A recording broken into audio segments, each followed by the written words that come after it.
power and to be more efficient. And I'm sure by working together that will happen, and I'm sure this is a great opportunity for Taiwan companies. So back to the sort of handset device, if you like, or the mobile terminal. ARM is powering that terminal. 95% of phones are using ARM. No surprise there.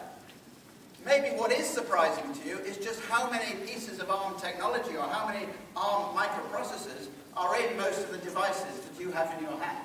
The average now exceeds 2.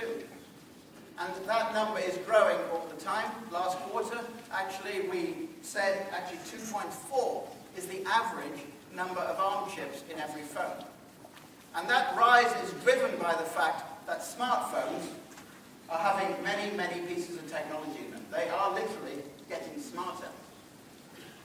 And so we see scalable performance is necessary from ultra-low-cost handsets, very cheap things in parts of the world where you can't afford much money, or even you start having disposable phones, right up to very sophisticated smartphones and beyond.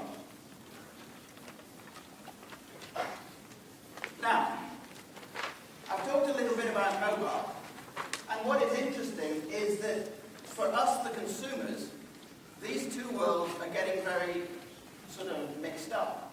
Because Eric Schmidt, the CEO of Google, is saying in 5 to 10 years' time, more people will be using the internet over mobile devices, or it's going to be their first experience.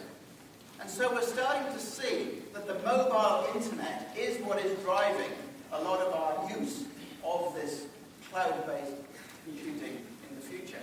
And what is interesting is that a lot of the technologies that are being developed for the mobile computing world are finding their way into the home, into the connected and the consumer area.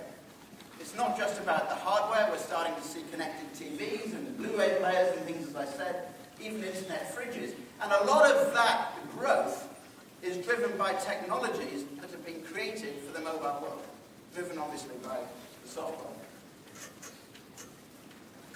So we see that the software developers will know that if you're a Linux developer, you've got a great career ahead of you, because you are very much in demand.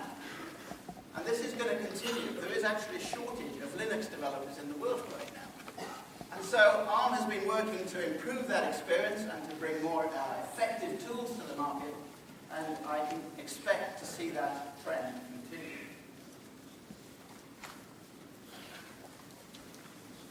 We heard Google talk earlier.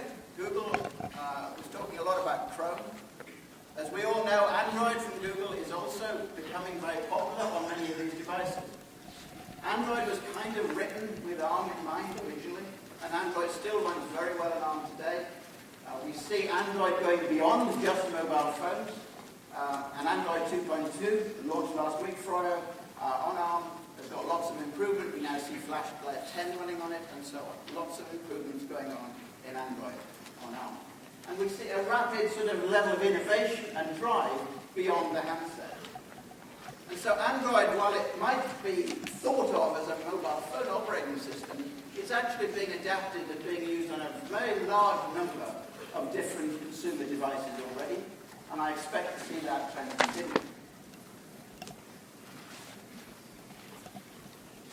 I'm not going to talk more about Chrome OS. I think we've heard a lot about that. Chrome OS will also be running on ARM around about the end of the year, early next year. And it's not just about operating systems. What we actually use today are these things called rich internet applications, or RIA, Flash 10, Silverlight, and HTML5. HTML5 is probably part of one of the ways of the future technology. I think it's gaining in popularity.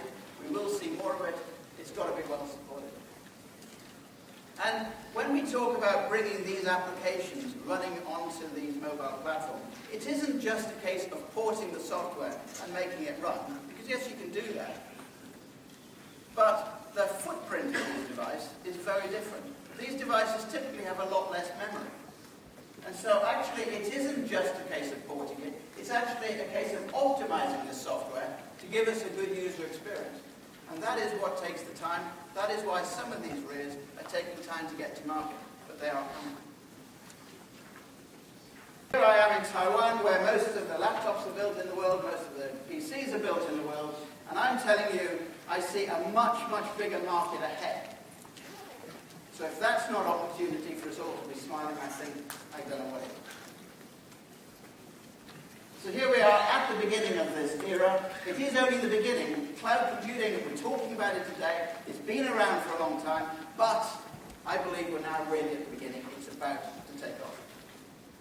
It is enabling a global reach. It's about low-cost, internet-connected devices, and I see lots of opportunity here in Taiwan. Because it's driven, this whole market is driven by low power, by differentiation, by innovation, by cost, and moving fast. And that's what you do here very well. And I would say, finally, of course, Arm's partners have been designing for exactly this market for a long time and continue to be here to provide you with solutions for your market. 谢谢。